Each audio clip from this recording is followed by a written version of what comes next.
All right, so you all gear up, get disguises on, like put together, your best.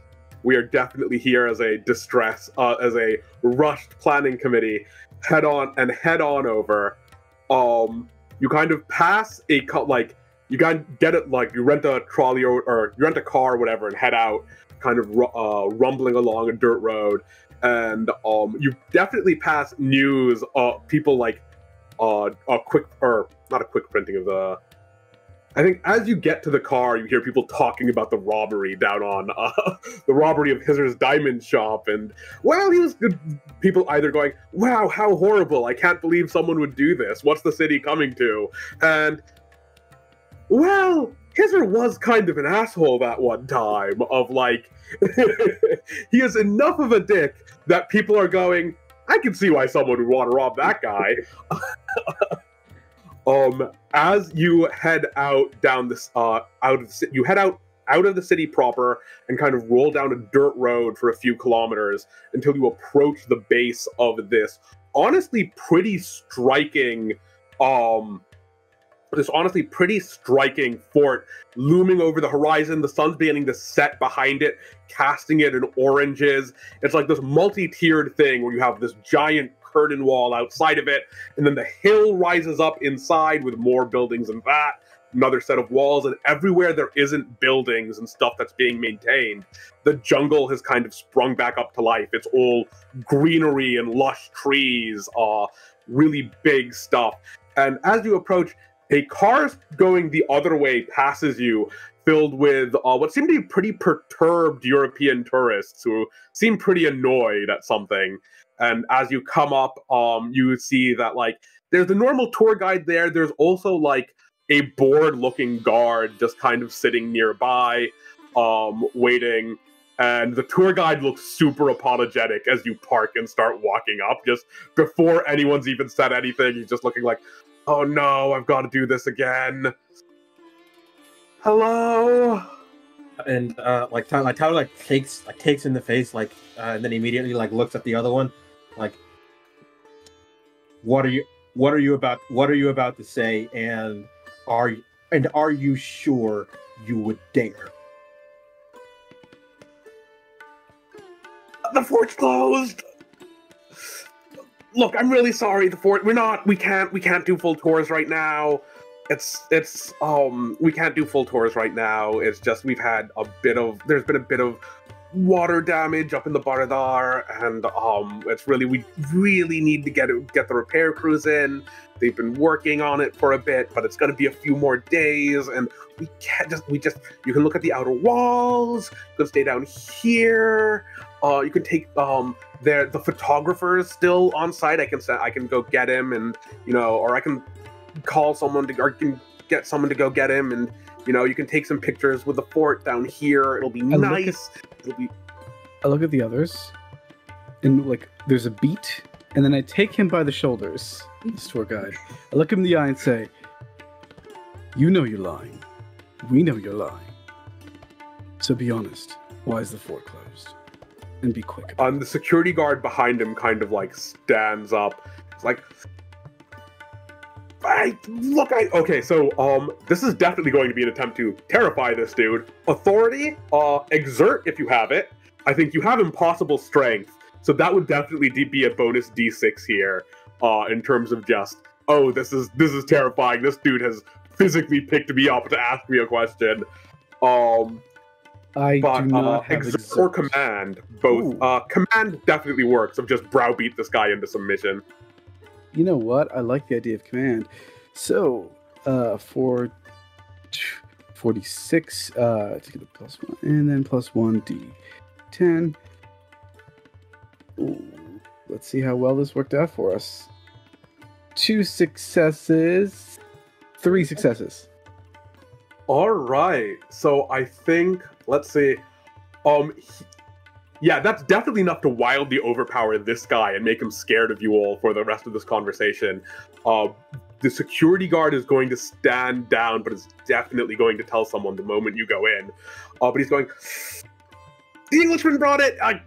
God, he brought a lot of people in, and it was, they were just kind of in at night for a while, and now it's all been closed, and we can still show you the outer wall. We can, like, you can stay at the bottom with supervision, and it'll be nice, but he bought it, and he's doing something up there, and I guess he's renovating it, or making it a big manor or something, I don't know, but it's just, you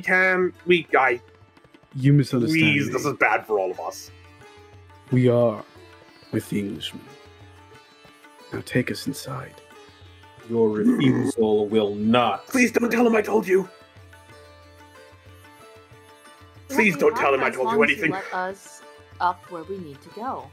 Just point us in the direction. Okay, I'm like, the security guard's kind of taking a step forward, and this dude turns around and goes, they're with Crossley! And he sits back down. Okay, and he goes over and leads you all into the fort. It's still pretty, so he leads you all into the, fort. It's down here at the bottom, like, the sun's beginning to set, lights beginning to disappear, but you can see the, like, off to your left where, like, kind of the outermost parts of the fort were, nothing seems to have changed, but you can see work lights in some of the buildings up the hill. Like, you kind of go up a bunch of stairs. There are a lot of stairs. It's a huge complex. And the farther you go up, there are more and more lights. And the Bardar at the top, which is like this big kind of open air building that's supposed to have great acoustics, and way back when the fort was in use, there'd be like dancing there, and supposedly if you clapped there, you could hear it like halfway across the fort, and had this striking view of the entire area, like the city and out away from it, etc., etc. There's lights everywhere up as the farther you go up, but sunset's coming in, and he stops at the bottom of a staircase, that goes up the hill. He's like, I can't take you further up, but he's up there with all of the people and all of their lot, but I really can't go up there with you. Of course. And with that, let's see.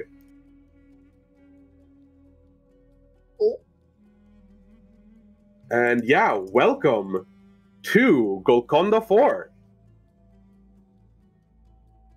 Has everyone changed over successfully? Yes. So yeah, you are all on this massive staircase heading up the hill. There are these curtain walls and buildings popped up periodically, breaking your line of sight kind of as you go.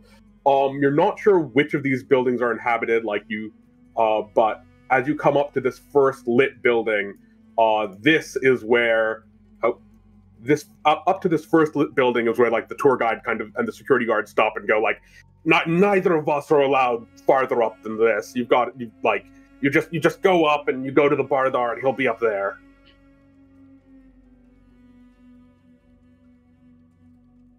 What? Why, thank you for your service.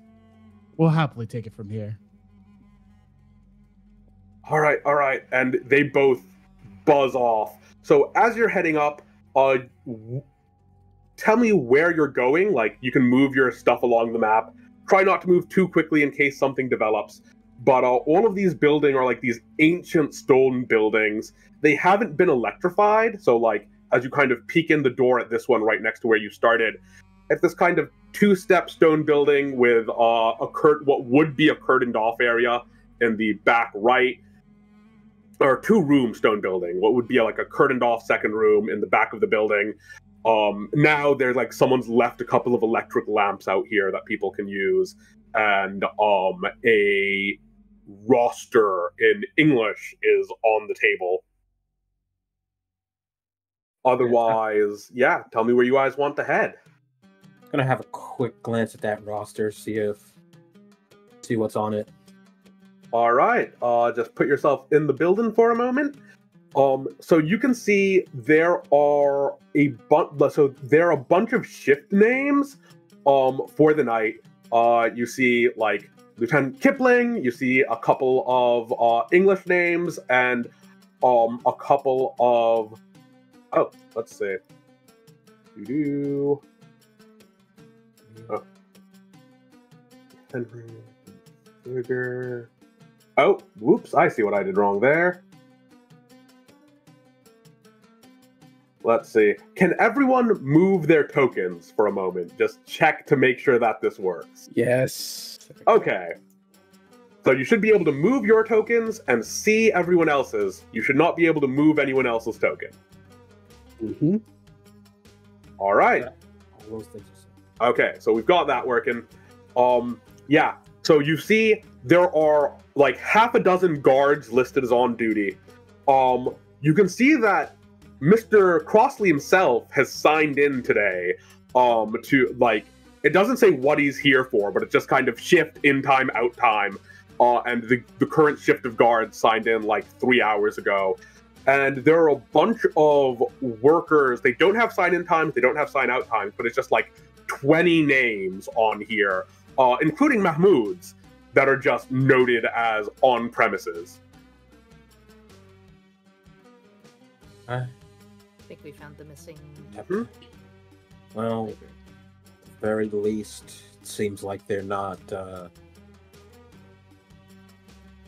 expended yet. If that's what they're being used for. No, it seems that they're just being used as indentures. Which...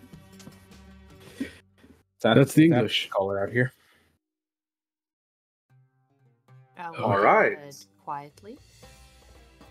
All right. So you want to move ahead quietly? I'm assuming. Do you want to?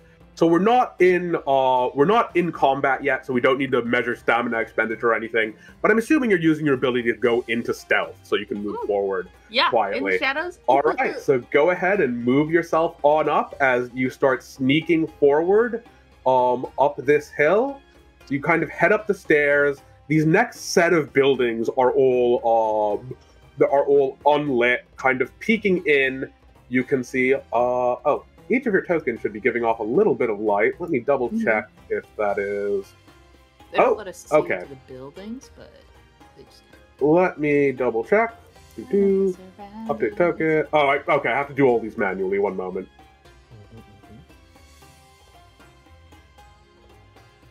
Token.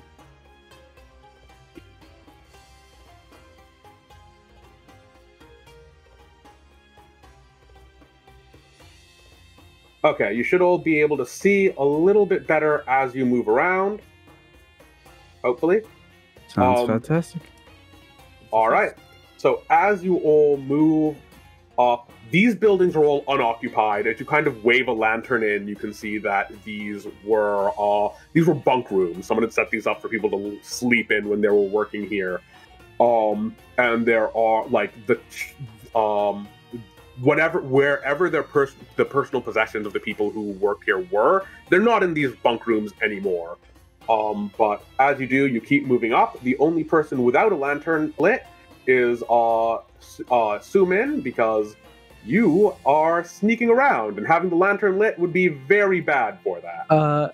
Actually, Henry's not going to have a lantern on either, because oh, right, I don't need light to detect the living. Yeah, all right. So yeah, you can see as you're passing these, like you kind of glance in the doorway, and you know no one alive is in any of those buildings as you pass them.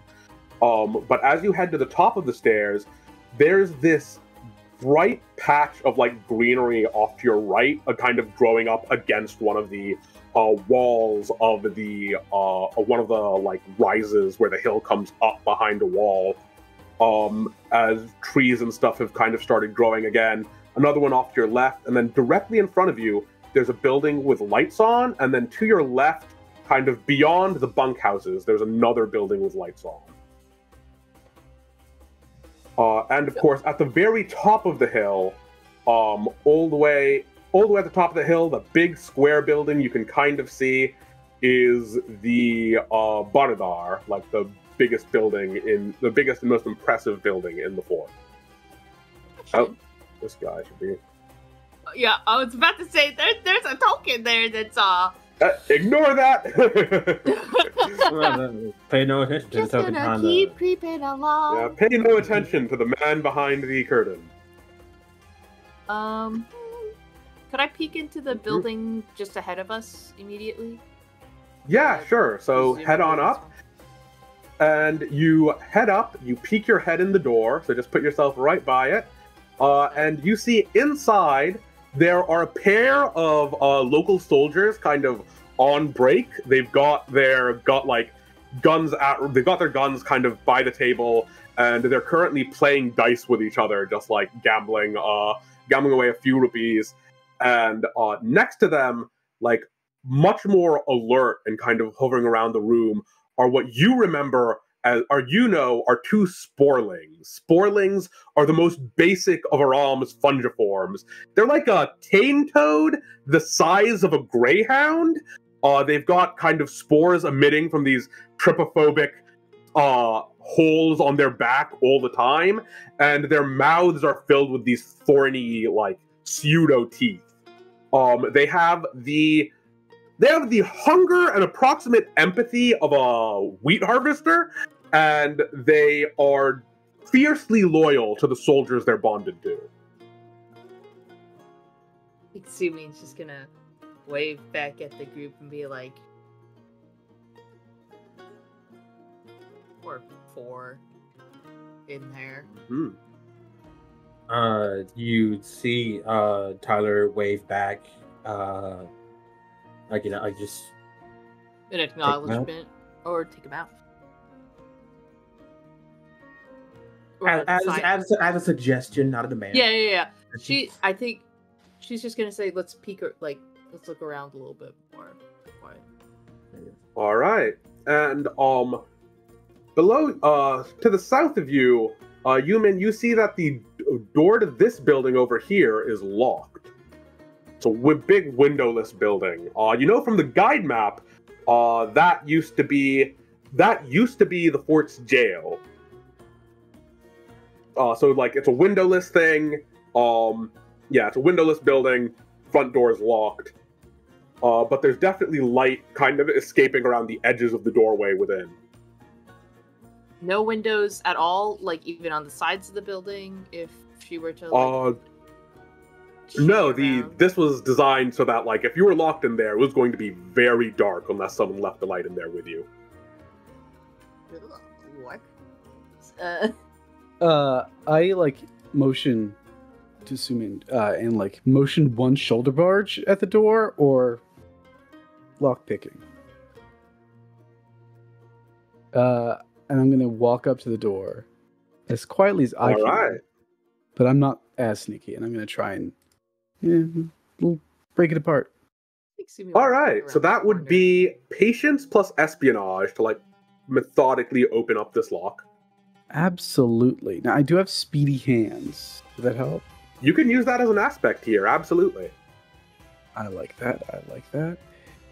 Let me just do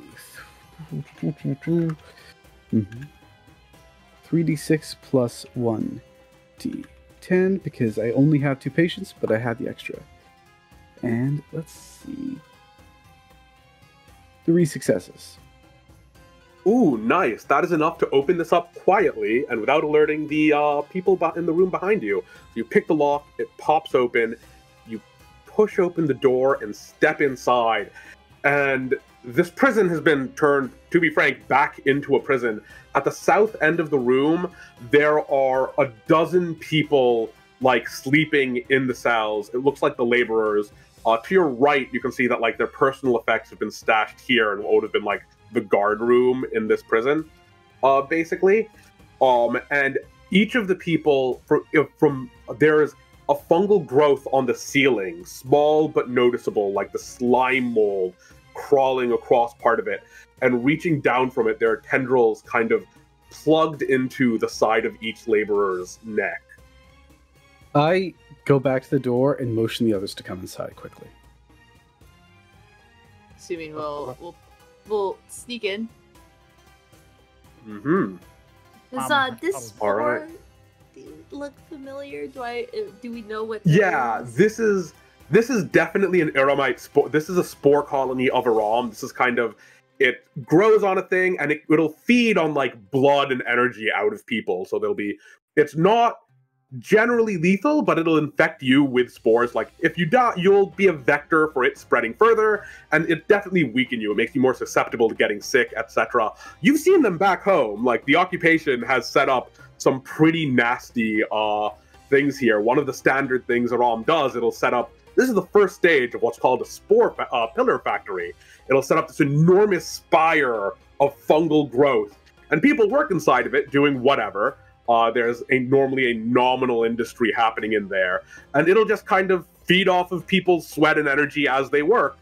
And then they leave, they get paid or whatever, and, you know, the casualty, like, there are more deaths than you'd expect. People get sick more often, but it's not slaughtering the workers, it's just feeding off of them slowly over time. And this is like the first stage of that, basically. Except this is set up in a pretty unpleasant manner to feed on them even when they're not working, which is rare in your experience. Does this thing defend itself if I were to, like, detach somebody from it? All the other bits of a ROM in a fairly large radius would know it's been messed with, and might investigate, but it's stuck with the sensory organs it has, which for this isn't much. Like, it would know it's been detached from its food. And is one of these dozen workers Mahmoud? Yes, you like kind of take you a minute, you look through, and you recognize Mahmoud, a kind of burly man who's looking pretty sickly at this point. Like in one corner, huddled up with the blanket over himself, as this thing feeds on him. And I'll go ahead and just like motion to everybody real quick, like mood, like that one's Mahmoud. And after a quick head count, there were 20 on the ledger and there's 12 in here. Yes, there's 12 in here. Yep. And 20 on the ledger, and I assume that doesn't include like the soldiers in Crossley, right? Yeah, that doesn't include the soldiers in Crossley. All right, so yeah, that'll just eight, like 8, like yeah, we've got people unaccounted for. So yeah, are you waking them up or disconnecting them in any way, or are you planning on just kind of continuing from here and you'll come back for them? I pull out I've reached to my trench coat and pull out a blade, and I motion to the rest up. Or, is there a ladder nearby, by any chance? There isn't a let's see. I think you could like climb up on one of the counters or pull over a chair to get up and cut it off. It's not difficult. You won't need to make a check for it, but there isn't a ladder in here. They seem to have tried to remove as many things that could be used for an escape attempt as possible from the prison. I'm going to pull up a chair and like slash this thing as much as possible. Not to the point that I've removed everyone, and I will absolutely remove everyone from the attachments, but also to just ruin it. I'm going to post up out of sight of the doorway in, and with as much of an eye as I can. Shotgun, at the ready. Because all right, I know put your tokens where you want them when this starts happening, and then we'll kind of go from there. I guess I'm inside. Yeah. So you step up, you're over there. And as you slash, like, the tendrils attached to people, like, writhe, and as you deal it a final blow, they all kind of plop out and disconnect as once. As that happens, Muhammad, let's see. At what point will... Who sees it first? Slice in the pie. Muhammad, you see the sporelings are coming.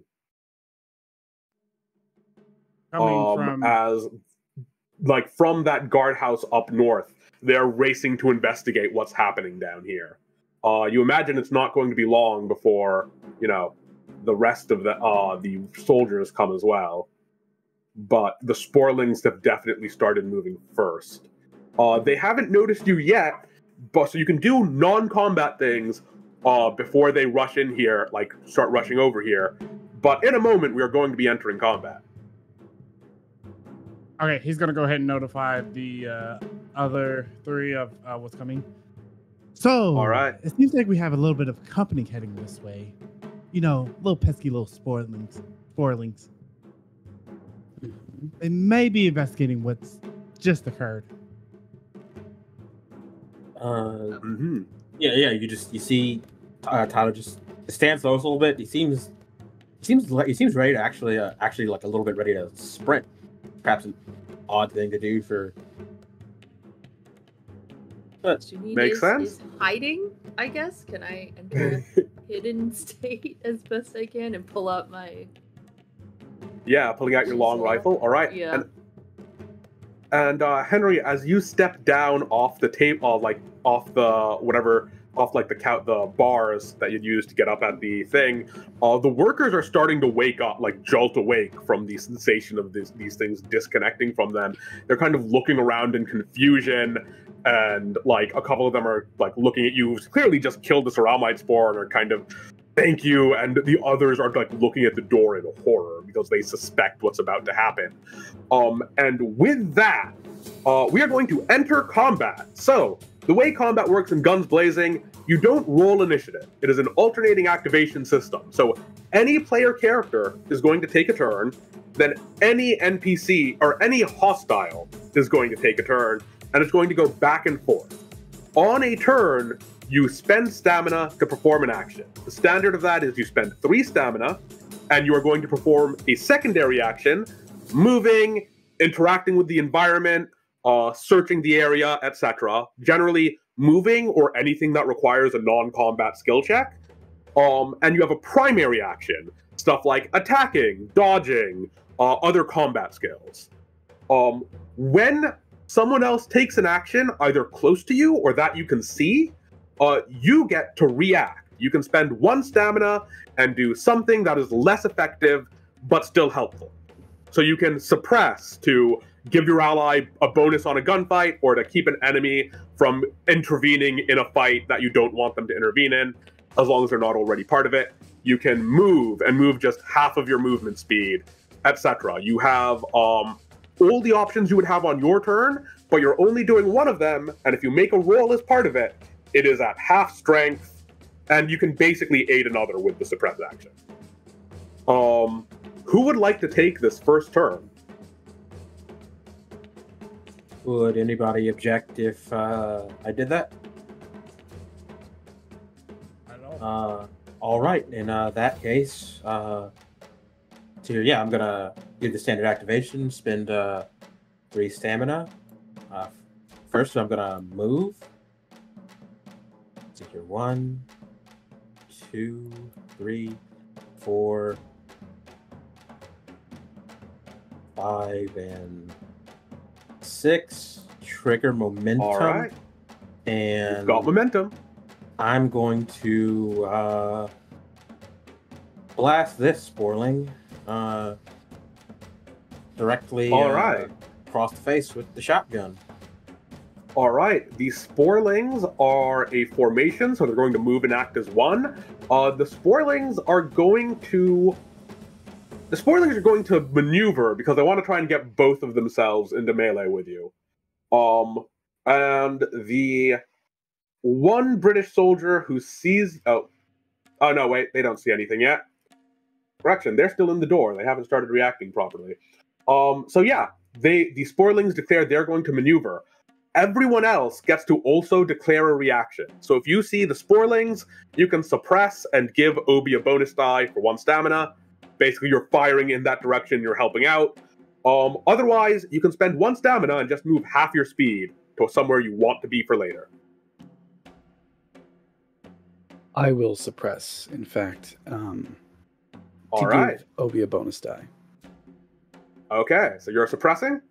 Yep. I'm And suppressing. is anyone else taking a reaction? James or Muhammad and Siyuman. Okay, you're good? All right, so Obi, you're making an attack with a bonus die, and they don't get their squad bonus. Or no, they do get the squad bonus because both of them are trying to jump at you. They only succeed on 6s because they are reacting. They're strained. Okay. They have no successes.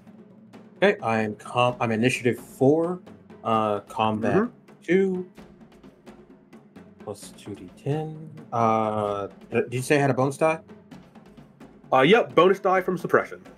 Okay, since I'm already rolling 6 dice total, I think that turns one of those d6s into a d10. Yes? It's if you're rolling 6 d6s total, it would turn a d6 into a d10 instead. Aha, okay, so what I've got instead is 5d6 and 3d10. Do I have that right? Yep. Okay. And because I've got momentum, this attack is heavy. And I've got the short range mastery from this shotgun. All right. So I 1, think... 2, 3, 4 successes, and you can re-roll the ones.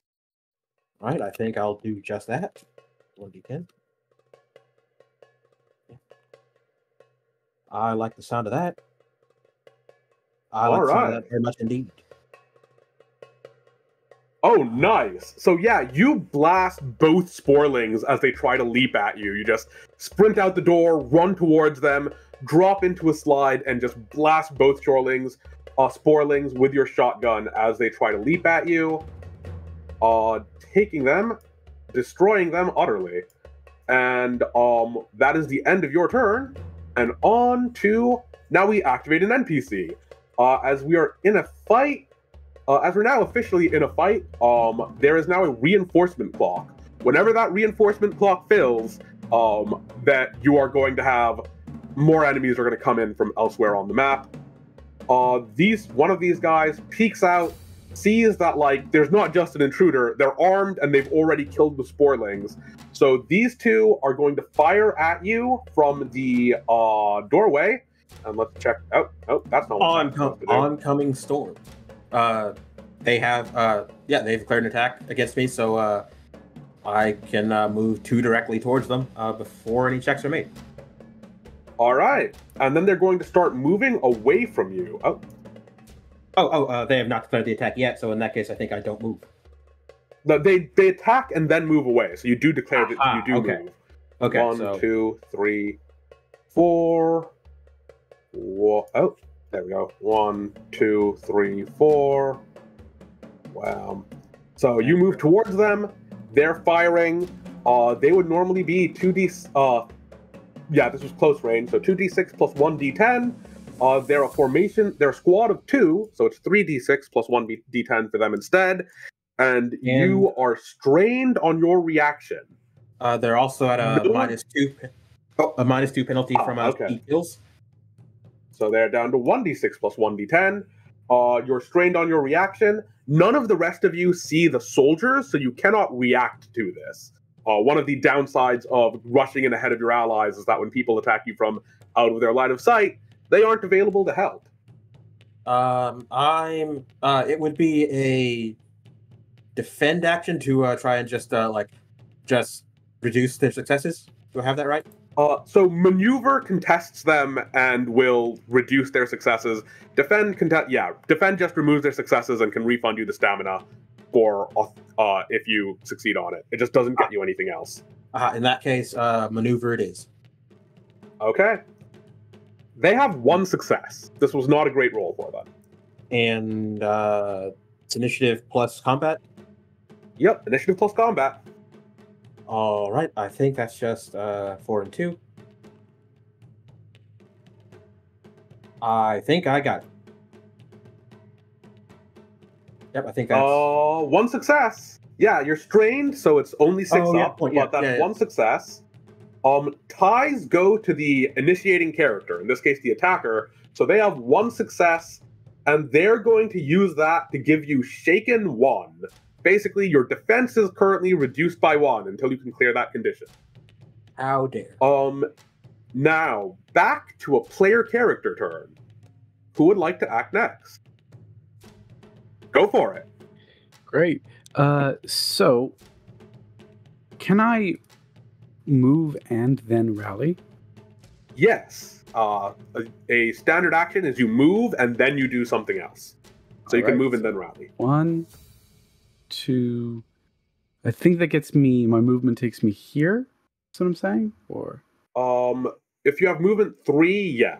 If you have Um, movement 4, you can get one more over. Diagonals just count as one. Yes. And All now right. I have line of sight. Can I rally Tyler from here? Yes, Or you is that- can. Nice. So like I whistle in Tyler's direction and point at some of the retreating spoilings, just directing his attention that way. And I have to roll authority and combat, right? Yep, authority plus combat, and you have options for each success you get. Or, yeah, you can spend the successes you get. Absolutely. Let's do that right now. So, roll plus 2d10, Mm-hmm. and that gets me. Oh, jeez. I think that is not a failure. Yeah, that's Something 6 like that. successes. Ooh, that's a lot of success. This is a good time to so- mention that this is all virtual. Promise it's real. So yeah, you have plenty of successes. What would you like to which of the options in Rally would you like to purchase? All right. I make that wall a theory. Is there any way to Hold on. reduce the effects currently that Tyler's currently facing? Yes. So one of the effects on Rally should be clear shaken or clear conditions. Yeah. Also, I have to Yes. pay stamina to do this, right? How much stamina should I pay? Yep. It's 3 stamina whenever you take an action. Whenever you take a full action. Alrighty. And yes, I've targeted an ally with a rally action, so I can clear one of his conditions right off the way because I have in control as my combat perk. Yep. So get rid of that. Okay, I think Mhm. that's all of my status cleared. And then I have. Do I still have 6 successes, or are we reduced down? You still have the rest of those successes you can spend. Rally is theoretically very high return. So you can move. So you can move him. You can move him 2. You can give him some stamina, and you can purchase advantages like in Genesis, things you think in this situation that would be great for you to happen for you right now. So for example, maybe those prisoners get up and start moving, like to try and escape on their own, or you could come up with something like. Could we delay those reinforcements? Delay the clock a little bit? Absolutely. So you can delay those reinforcements. So the next time for 2 successes, the next time reinforcements would tick, they don't. Nice. Let's do that. And I think I've got 2 more, right? Mm-hmm. Move an extra 2, Tyler. Any direction you feel like. In that case, let's go around. Let's get up on this corner here. Excellent. All right. I'm also going to pay 1 more stamina and use another one of my playbook perks. Bring it down, targeting that squad and exposing it. All right. So you point out the squad. They are exposed. That means they don't get any benefits from cover, and anyone shooting at them gets a +1 bonus to hit them. Nice. All right. For the next enemy turn, these dudes are going to. So they kind of peel out behind the building over there, and are basically trying to rally their allies, the dudes in the Baradar, over to them, which is not a great roll for them. Because that's 1d10, also 1d10. 1 success. They'll move that squad 2 inches each, or 2 squares each. And yeah, that is the end of their turn. No one was in line of sight of them when they did that, I believe, and no one was in short range of them, so there are no reactions to it. But we're back to a player character turn. Is there a way that Sumin can duck in to get eyes on the opponents from where she is? Absolutely. One moment. Absolutely. So you can move 1, 2, 3. You have no armor, right? So you're at like full Yep. speed. Mm-hmm.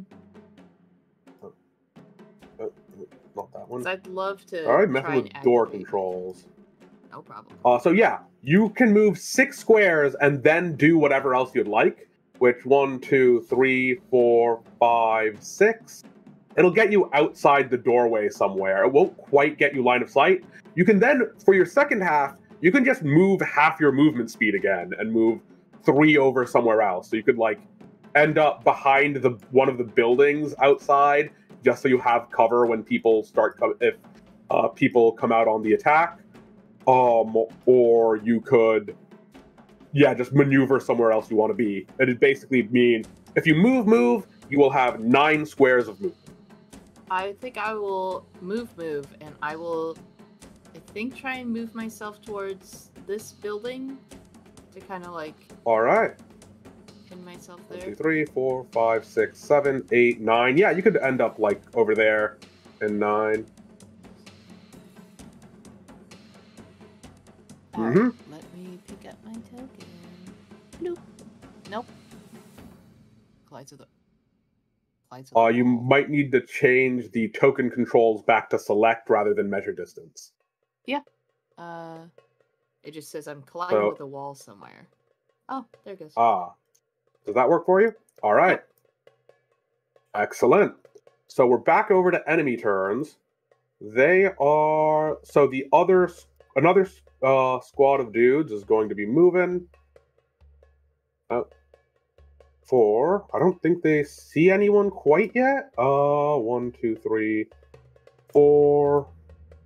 Oh, they do. So they move there. One of them sees Henry, the other doesn't. And this is a pretty long-range shot. He has cover. He's going to bet he can move into position without immediately getting pasted. So they're just going to move and maneuver, which means you can shoot at them and potentially prevent their movement or hit them. It'll cost you a stamina. And in addition to the very long range of this shot,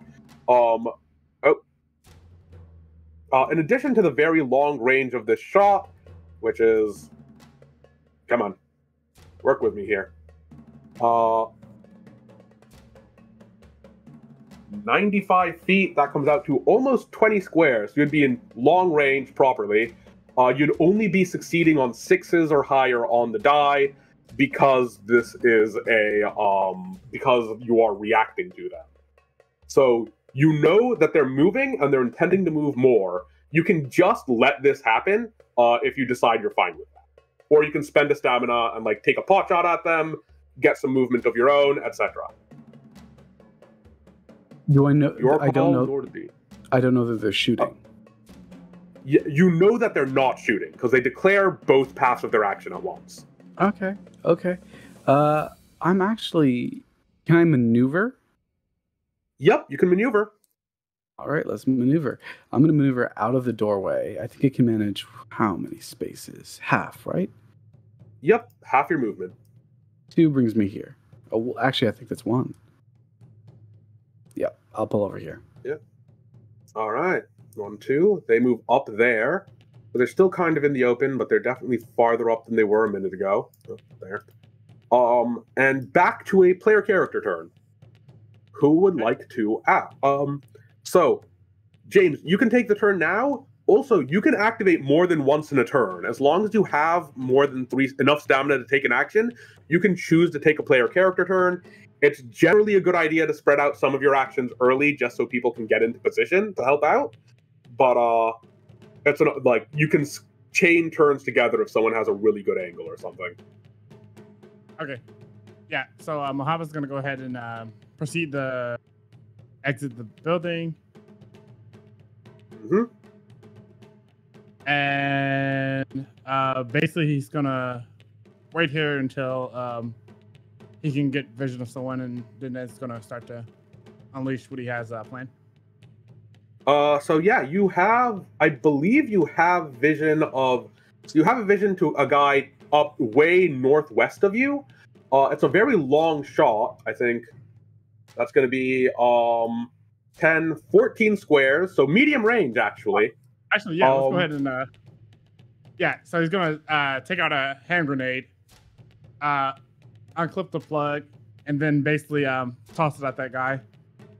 So this is This is a bad range for hand grenades. So you'd have -2 dice to throw a hand grenade that far, and it would be fairly likely to kind of go off course or otherwise have things go wrong with it. Because that's 70 feet is a huge hand grenade toss. Generally, outside of short range, you'll want to use rifles, and then hand grenades use place explosive, which is its own special action. That means if you move and throw grenade and they shoot at you, you'll get to throw your grenade, but their shot back at you will be unopposed, which isn't necessarily good. Okay, he's gonna hold on to his hand grenade until they get closer, or until he feels okay. You've got natural projectile, which is a weapon that's going to be good at this range, and if you spend an additional stamina, it'll be using your authority pool, which is your best dice pool. Yeah, let's go ahead and do that then. All right. So what is your natural projectile? This is a thing that's like part of you as part of becoming more like something from the realm of Jinn. You've managed to turn something into basically a living firearm as part of yourself. Okay. Basically, his cane not only doubles as a knife, but he can kind of project kind of like a spirit. You know, like Yu Yu Hakusho, he has a spear gun. He can kind of project something spiritual out of the cane that kind of acts as a bullet and fires at his target. I love that. That's really nice. Yeah, absolutely. So you're rolling dice equal to your authority plus your combat, which is always 2d10. And this guy's going to shoot back. There's only one of him, but he is better at long range than he is at short. So he gets 3d6 plus 1d10, only succeeding on 6 or higher. Oh, that's not good. Okay, so the soldier fails everything. You've got 2, 3, 4, 5 successes. That's enough to kill this guy, and also with 2 of your successes, because he was out of cover.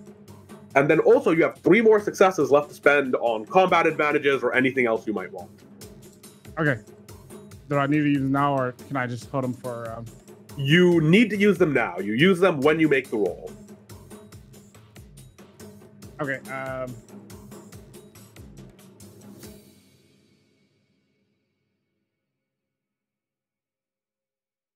Yeah, I don't think I have anything that I can do right now to... So combat advantages, you can think up of something in the environment that would be cool for you or be useful for your side. So a thing is like, you could kind of turn around and blast open the door to the prison cell in there so that the prisoners could run out. You could say that like, you could give yourself an extra 1 square of movement to just reposition yourself a bit. You've got a lot of options for combat advantage. Okay, in that case, I'm going to go ahead and burn 1 to move a square. All right. All right. So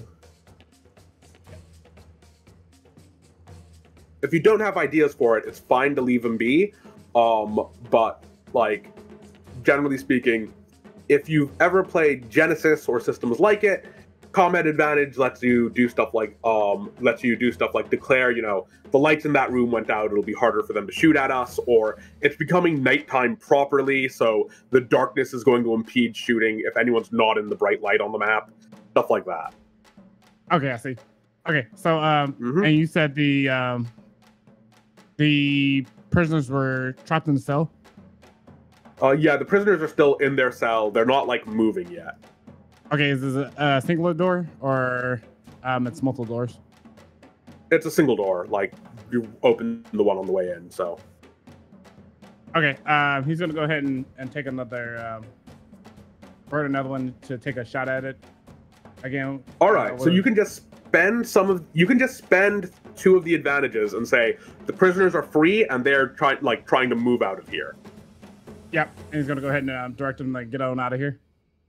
All right, so the prisoners start moving, and soon enough, let's make another clock for that.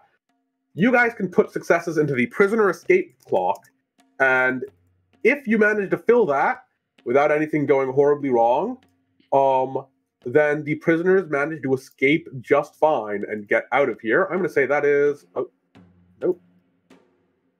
I'm going to say that is 4 section, and at any point you can pop 2 successes into to increase the prisoner escape clock by 1. You have to representing like they're headed for the door, they're like evading the security guard who's out there, stuff like that.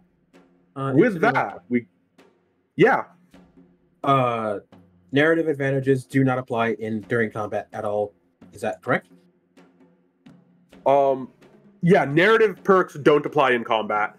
Narrative perks don't apply.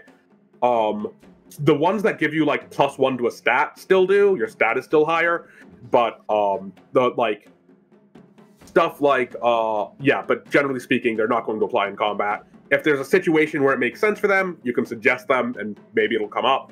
But by default, that's going to be the case, that narrative perks aren't going to have effect in combat. Okay. I think that covers the next question. So please continue. Okay, so that's that. That's the end of your turn. So we're on to the enemies. As that squad took a casualty, these 2 squads of infantry are going to link up and become... Oh, no, that makes all of them move at once. That's not ideal. This guy's moving up to... fire from that corner. This one's moving up to this corner to fire from it. And the last dude's moving there to cover them. So, with this guy here and this there, both Muhammad and Henry see these 2 local soldiers just kind of rounding the corner, raising their rifles, and barking orders for you to surrender as they move and shoot, targeting both of you. Muhammad and Henry, or they don't see Suman, right? Not yet, no. They don't see you yet. You're still hidden. You went into hidden state before this, so... Sick! They have to spend an action searching for you, even if they get line of sight. Is there any way I can make sure that they only target me? Like step in front of Muhammad? During their turn, no. During your turn, you could. But during their turn, their weapons are... each weapon has a burst. That's how many people you can target at once with it. Of course. Can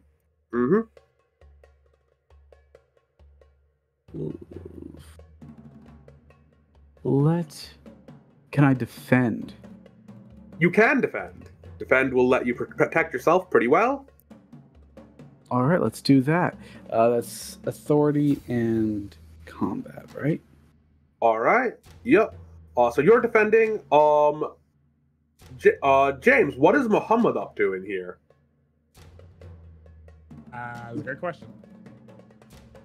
So you can shoot back. You can, by default, which is you're going to use the relevant weapon stat for it. You can defend, which is just going to be authority plus combat, but you don't get any combat advantages or mess with them because of it. It's just you have a good pool for defending yourself, and you can regain stamina if you win hard enough. Or you can dodge, which is going to be your initiative pool. It'll be the short range dice pool on your sheet. But if you succeed, you can move. Okay, Muhammad's just going to go ahead and fire back. All right. Do you want to spend the additional stamina to fire back with your authority? So you're using your natural projectile again. Yeah. And that you use your discipline pool to attack. It should be marked as your discipline pool on your sheet. Cool. And they're shooting at 4d10 or 4d6, not 4d10. Plus 1d10. Oh, that seems like a significant... Oh, geez. 2, 4, 6, 8 successes for them. That's a very good roll on their part. So let's see. Henry's canceling 2 of those successes, so they have 4. James, what's your roll? Don't I cancel 3 because I rolled 1 4 and 1 10. So because you're reacting, this roll is strained. That means 6 or higher succeeds. 6 or higher succeeds. Understood. Yep. It's why they wiped one of their earlier rolls trying to defend themselves and immediately took a casualty. And that's 1 success for Muhammad. So you cancel 2, you cancel 1. They have 6 on you, 4 on you. So they're going to spend 4 successes and iterate this. I have to click on it here. They're going to iterate the reinforcement clock, canceling your block on it from earlier and increasing it by 1. And they're going to deal an injury to both of you. As they open fire, both of you take shots. From them as they get into position and fire on you. But that is the end. That is the end of their turn. Which PC would like? Oh yeah, sorry. Go for it. I would like to activate one of my perks. It won't die. I'm impossibly durable, and when I take an injury, I immediately regain that injury. Absolutely. So you regain that injury immediately? And them seeing that means they take a -1 penalty to authority checks for the rest of the round. Excellent. So they see that, they open fire, they hit you solidly, you don't react to it, and you see both of them visibly just start freaking out. As like, I hit him, he's not down! Keep shooting, I am! And they're visibly panicking as they are waiting for, like, as they're expecting you to die and you refuse to. With that in mind, PC slot, who would like to act? Would anybody object if... Oh, okay. Oh. If it's alright, if I could drop out of... I would like to try and activate Ambush Predator on these... Absolutely. So on your turn, when you move and attack them, you can just activate... Ambush Predator activates automatically. Sick. There's no way I can climb onto the roof of this building, is there? You can. Climbing is just half your normal movement speed. So you can... 3 squares will get you up on top of that building. Sick. I can't physically move my token on top of it, but we can just pretend. It's going to put you inside of the building if you move on top of it. So for the best not to. But yeah, you climb onto the building. You can see, so from the top of the building, you can see both of them, and you can see all the way over to the left, where there's another lit building over there. You can see through the windows a couple of British soldiers, and outside of it on the left, there's a small mech, open top, that doesn't currently have a pilot in it. But it looks like they've spotted the commotion. But you can see them through the window. I'm assuming you're shooting at the soldiers? Yep. Or the dudes who you're currently in a gunfight with? There's no way I can shoot and damage the mech that's outside of that building from here. You absolutely can. Mechs are pretty durable. And it'll alert those soldiers to what's going on immediately, but you absolutely can shoot that mech. Yeah, they are already aware that there's like, they can hear that there's noise outside. Yeah, they can hear that there's a gunfight, so they're going to be reacting. Just, they are the reinforcements from the reinforcement clock, basically. Okay. So if you shoot at them, they'll join in immediately. But until then... You know what? I'll just pass on the information that there's a mech over that way. Just like... All right. Mech and British soldiers that way, and then just fire at the guys who are in the gunfight and pew pew pew pew, die die. All right. So, the gunfighters are now... they have 1 reaction left, so they're going to shoot back at you. What's the distance to them? 3, 4, 5, 6, 7, 8, 9. So we're at medium range. So you're using your using your long range dice pool, and because you have Ambush Predator, they lose 2 dice shooting back at you. So they go 2d6 plus 1d10. Mastery on my next check. They have 1 success. Haha. Ooh. What, do I roll anything opposed to that success, or is it just basically... Yeah, your dice pool, your attack opposes it. So you roll your attack, and all the successes on that are going to oppose their dice pool. So does my patience plus my combat? Combat. Or, Yep. So 2d10. Sick. Yep. 5d6 plus 2d10 because your girl took an upgrade to patient. All right. 3 successes, I guess, or 4.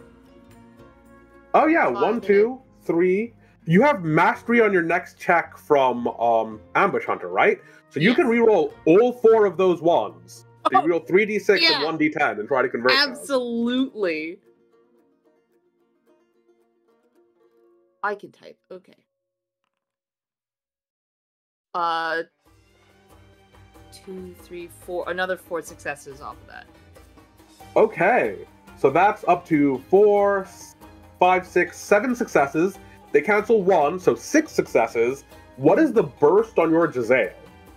2.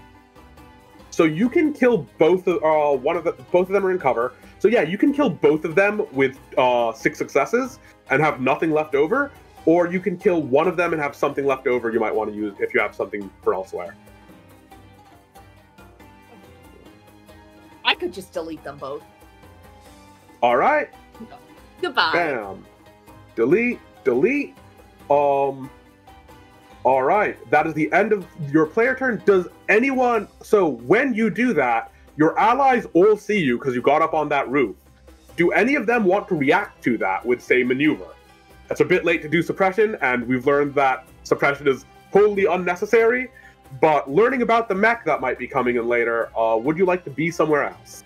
Yeah, I think I would like to maneuver. Okay. So I'll go ahead, pick that one stamina. And that's initiative plus combat. Or that's, Because you're not opposed, you don't need to roll it. You just move half your speed. Oh, fantastic. You'll need to roll if someone's like shooting at you or otherwise trying to stop you moving. Okay. All right. Enemy slot. The surviving hidden member of that squad is out of actions, so we're going to secretly move the reinforcement clock forward. So, someone you don't see activates. You hear and the reinforcement clock progresses. You hear a bunch of commotion, both from that building that Su Min pointed out to everyone, and from the Baradar up at the top. Great. All right, back to player slots. You know there's one more of these guys down here with you behind that building, and then there are the incoming reinforcements you're going to have to deal with later, and the escapees are still kind of slowly working their way out of the way. I think The reinforcements are coming from this building from the north, right? Yep, both from the north and the northwest. So there are 2 buildings where potential reinforcements are coming from. Do you mind if I take this? Go for it. Yeah, go. Carlos. Alrighty, so I'm gonna move 1, 2, 3, 4. I think brings me here, All right. and I'm going to just take out a grenade and lob it into that building. All right. So roll your initiative plus combat. The way grenades work is instead of doing like opposed checks and the like, if you get at least when you get 2 successes, you can choose that it lands where you want it to. For 1 more success, it explodes when you want it to, and then anything bonus just reduces the ability of enemies to react to it and makes it more dangerous to do that. I like those odds. Mm-hmm. All right, so that is this is not strained, right? This is normal. Okay, so that is 6 successes. Ooh, Yeah. 6 successes on 5 dice. Nice. So you fling it into the building. It bounces around in there. That guy's out of reactions. And then you hear a moment later, there's an explosion and a yell, and this dude is dead. And now, let's see. So, because you've cleared the field, the reinforcement clock is going to fill, but we can basically treat this as like the end of a round where you guys can move around a bit, like reposition as you'd like, within reason. before the next group of enemies starts getting close enough to make this complicated again.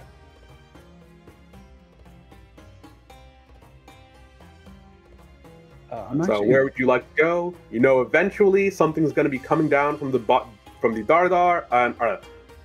Baradar and you'll have the entire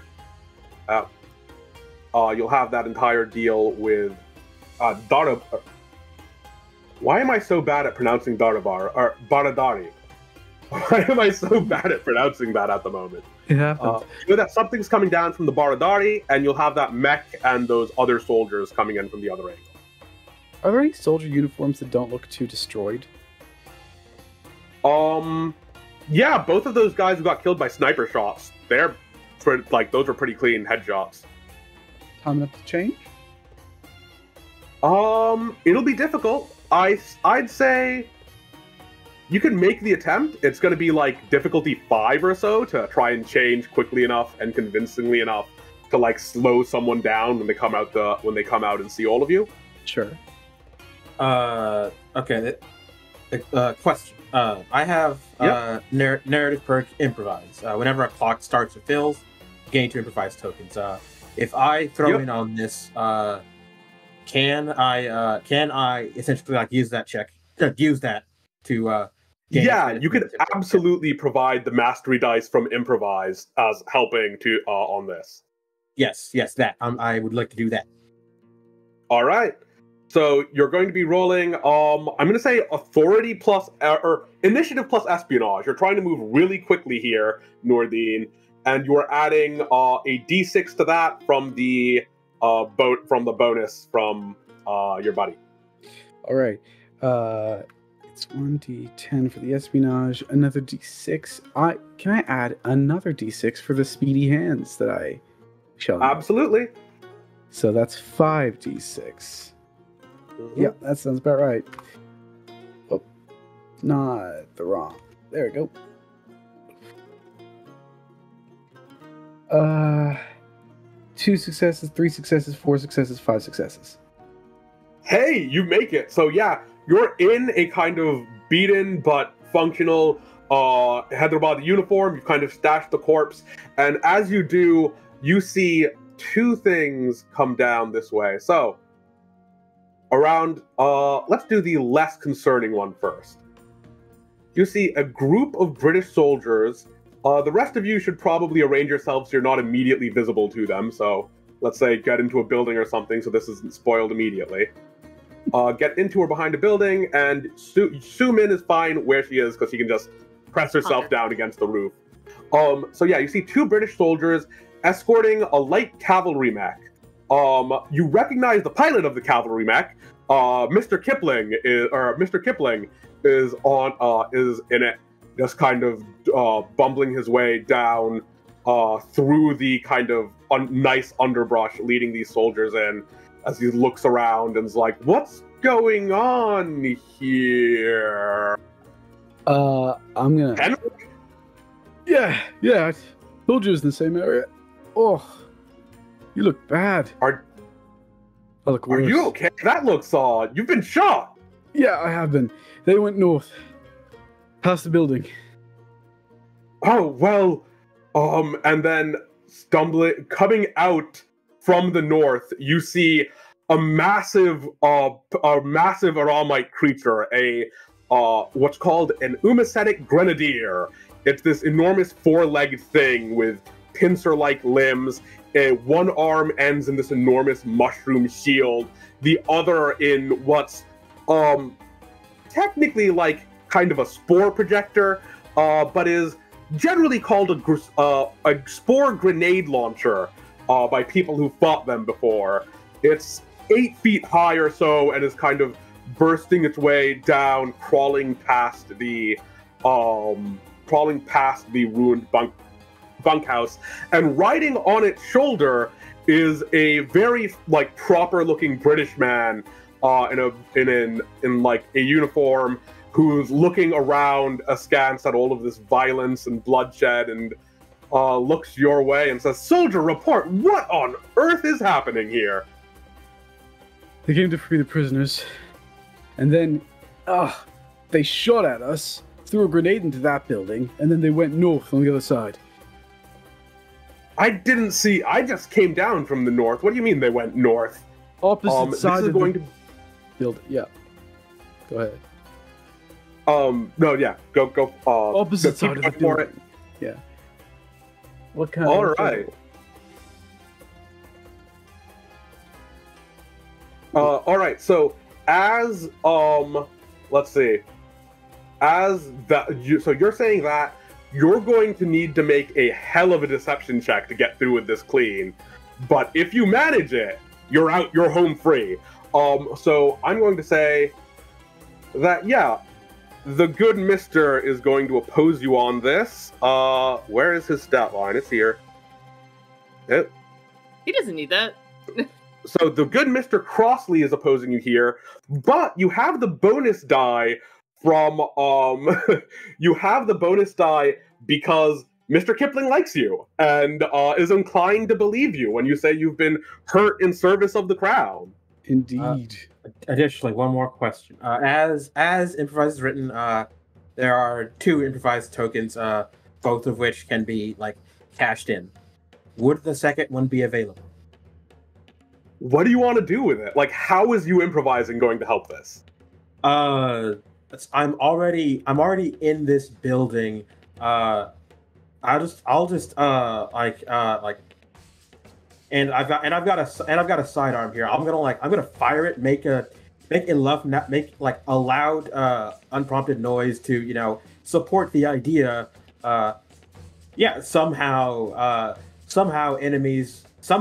This enemy is entirely escaped their notice and is actively doing awful hostile things inside their base to the north. All right. So this is his check. You pass the he has 5 successes, but you have the bonus from Mr. Kipling believes you, and you have the bonus from improvise, which is a D10 or mastery, your choice. But this is definitely going to be initiative plus your choice of command or espionage. I will take espionage. Here's a question. Yeah. I have a perk called Take Me to Your Leader. When I can make a command check that requires the clock to tick to resolve, I gain mastery on the check and instead resolves immediately. Is the campaign clock gonna tick? Yeah, if you manage to get these guys to leave, like to let you go, the campaign clock would tick as you escape the fort. So yeah, absolutely. You can get mastery on the check, and so the improvised token would instead be providing you a D10 on this. And you can reroll all 1s or all failed dice. Absolutely. I'm also going to invoke the Chameleon of London, one of my aspects. But I'm out of dice because I'm at 6 dice total, so I believe one of my D6s instead turns into a D10. Yep, that's correct. Here we are.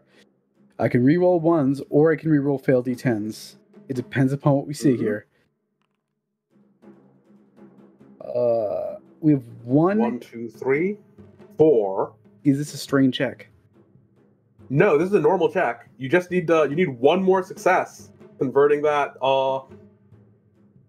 Let's roll the D10. So you probably want to re-roll the D10 because it has better odds. No. Oh, let's see. So you're down by 1 success against them. Yeah. So they don't buy, or at least I'm going to say. If I actually invoke my aspect for 2, like I can invoke my aspect twice with a consequence. Well, yeah. What would the what do you want second the consequence invocation do? It would give you a bonus D10. Like if you already have mastery, it would give you a D10. Oh, yeah. I don't mind rolling one of those. Rolling as a D10. Wait. Shouldn't you be 5d6 and 3d10 because you're going over the 66 limit, or did I misinterpret how that does? No, you're right. It should be. I should have rolled 2 more d6s. That's my bad. Yep. Okay, so roll 2 d6s right now and see how they go. Well, you can re-roll the 1 because you had mastery and this was part of the initial roll. Okay. Re-roll the 1. You've got 2 dice to re-roll. Yep. Yeah, that gets you over the 5. Jeez. So it's 5. It's a tie. You win by 1. And so yeah, they buy it, but barely. They make you come with them, and like you head north. And then let's see. Tyler has to basically run off and escape. You and the others chasing him, while Yumin and what was it? While Yumin and Muhammad escort the prisoners out and get them free. The good news is you managed to get out, having at least greatly hurt. You've greatly hurt and exposed this project, even if you haven't ended it permanently. By the end of the night, you end up. Let's see. Yeah, by the end of the night, Tyler escapes and regroups with the others at Summer's. Henry Kamal is brought in for like questioning of what happened, what were you into the fort for, what was your job here, etc. But like within a few hours, within a day or so, that's suddenly a secondary problem, as all of these escaped prisoners start telling their stories, start saying that, there were more people still stuck in there, and there are enormous protests in the streets as the British come in, as the tales of what's been happening at Golconda Fort and the desecration of a pretty loved historic monument hits the airwave. It's maybe not it isn't a perfect clear, but you've managed to save a bunch of people and at least stymie the British operation here and whatever Crossley was planning at Golconda Fort.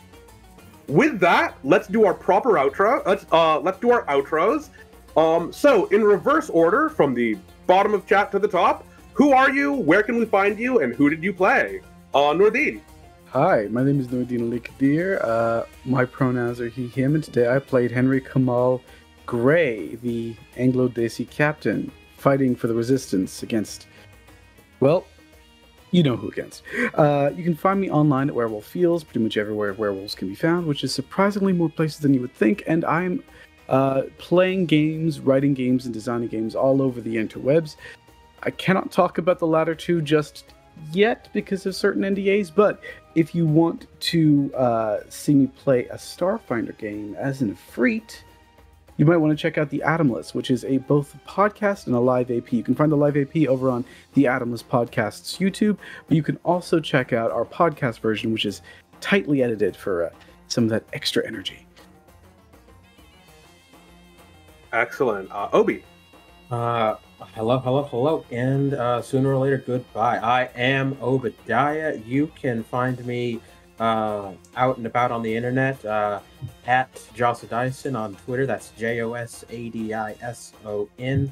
And soon and very soon, I just might start streaming a recently released game on Twitch here. We'll see. In any case, keep your eyes out at twitch.tv/Shinaobi. That's SHINAOBI. Thank you all. All right, James. Oh, sorry. No. Terribly long-winded, but less so was Tyler D. Pinateca, who has just gotten a lot of fantastic cardio today, representing Mysora on behalf of the Comanche Federation. All right. Okay, so my name is James. You can find me anywhere on the internet at J2Rudo. You can even find me streaming on my personal channel on Twitch or on the official Smite Gaming channel page on Twitch. I'm also part of a couple of TTRPG projects that are being dropped in a couple of weeks, so be on the lookout on my social medias for that. And tonight I played Muhammad Adisa, Mr. Explodey Boy, who's kind of disappointed he didn't do much Explodies, but next time. Thanks for having me. And Darby. Hello, hi, my name is Darby, otherwise known as Chaotic Darby on the internet. I am a TTRPG performer, streamer, possum, and all-around menace on the web. You can find me under Chaotic Darby almost anywhere you can find handles to be had, but primarily Twitch, Twitter, Tumblr, I guess, is a thing. When I'm not here playing in this wonderful game, you can find me as the community manager of TTRPG, spelled TEATRPG. and also on Neon Lights Roleplay every other Wednesday, and the First Watch channel on YouTube. All those places I can be found playing stuff and doing things. Otherwise, I am also a fledgling game designer, so you should follow my social media to see updates on that. All right, and I am Basheer Ghouse, your host and game master. You can find me on Twitter at twitter.com/Basheer Ghouse. And of course, the game we've been playing is Guns Blazing, a game of my own creation set in an alternate 1925, where Jinn walk the earth and quite a lot of people have monsters, literal and political, to fight to the last breath. Or in this case, trick, and then escape with as many survivors as possible. Thank you all for listening, and keep an eye out for the Guns Blazing Kickstarter going live on March 28th. You can check that out at kickstarter.com/gunsblazing.